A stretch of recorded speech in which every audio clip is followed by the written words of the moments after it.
Welcome back to the Deck Brewers Cauldron, the series where the Roll for Geekiness team talk about some of their favorite Magic the Gathering decks and the cards and combos that make them tick.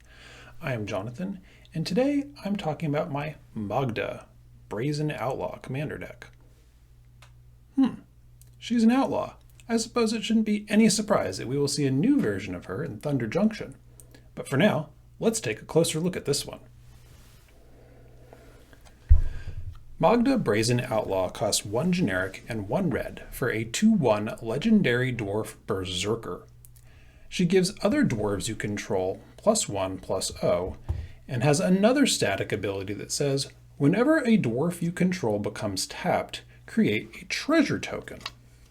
She also has an activated ability. The cost is to sacrifice 5 treasures. Then, search your library for an artifact or dragon card. Put that card onto the battlefield, then shuffle your library. So to summarize, tap dwarves, make treasure. Always a deal. Then spend treasure to find cool stuff and put it straight onto the battlefield. If that stuff costs more than 5 mana, then I got a nice discount on it too. But let's break that down. Let's start with the core part, dwarves. There are certainly a number of choices, but recall that Magda only makes treasure when I tap them. Certainly they tap when I attack, and that's fine. Alternately, there are plenty of dwarves with activated abilities that will tap them. And there are some fun ones in there. Bomb Squad, Dwarven Miner, Dwarven Blast Miner, Axeguard Cavalry, Dwarven Armorer, and even Vault Robber, who also makes treasure. Dwarven Blood Boiler lets me tap other dwarves for value, and if I'm going to be attacking anyway, Fearless Liberator's Boast ability makes more dwarves for me to tap. Another way to reliably tap dwarves is to throw in some vehicles for them to crew. Vehicles with vigilance like Funeral Longboat can be great because they can attack and then also block on all of my opponent's turns, at least as long as I still have some dwarves to crew them.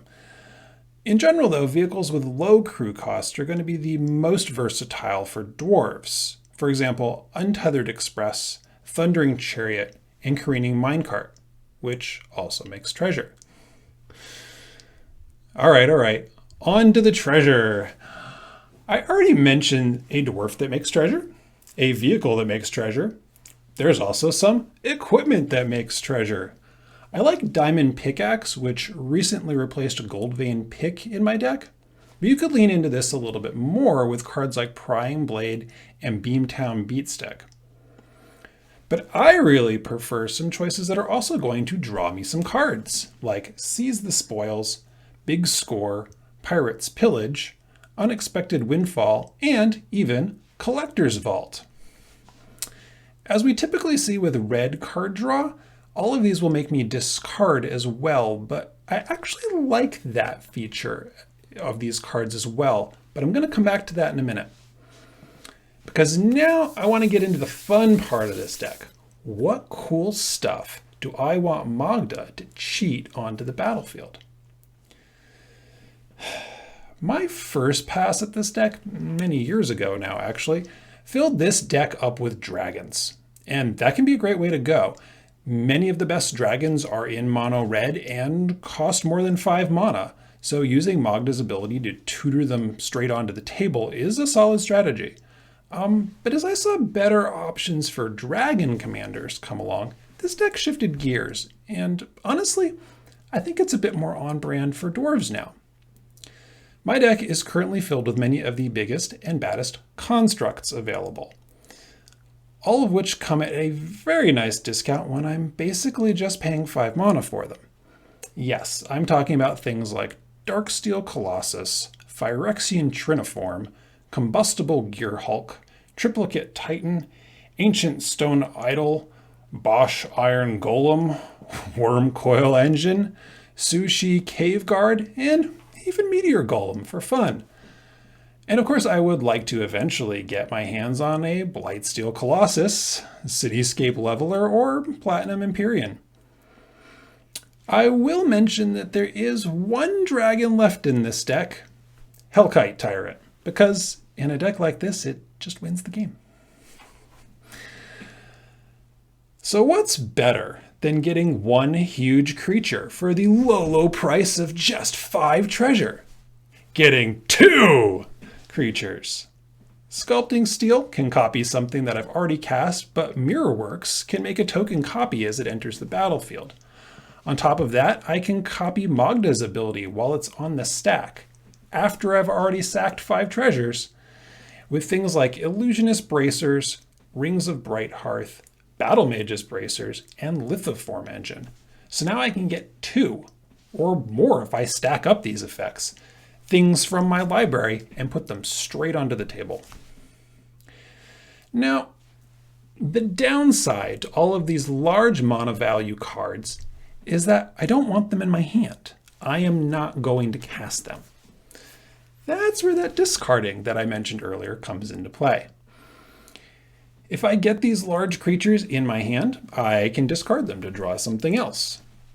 Alternately, there are other effects that cheat things out that are also in this deck, like Arms Race, Perforos Bronze-Blooded, and Sneak Attack. You might have noticed that these pieces require me to sacrifice those creatures though.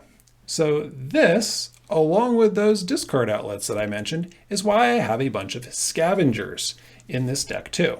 Pieces like Canal Dredger, Junk Troller, Raiato Lantern, Cogwork Archivist, and Phyrexian Archivist all let me put cards from my graveyard back into my library, where Magda can find them again.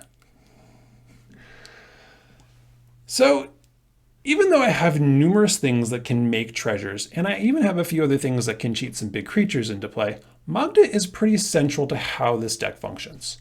And most of my opponents notice that pretty quickly as well. So it's important to protect her. This can easily be done with more equipment like Mirror Shield, Swiftfoot Boots, Lightning Greaves, etc. But I also like the suite of red counter spells. Bolt Bend, Deflecting Swat, Shunt, Ricochet Trap, Wild Ricochet, and Will's Reversal.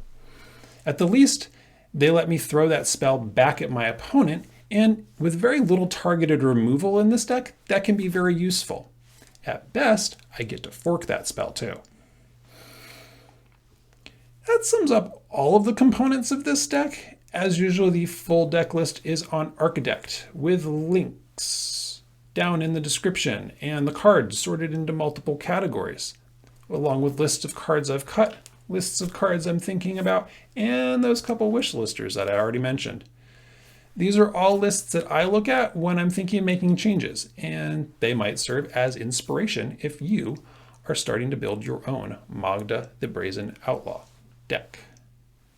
But do you think I missed something? Let me know in the comments below, or just share your favorite story about our friend Magda.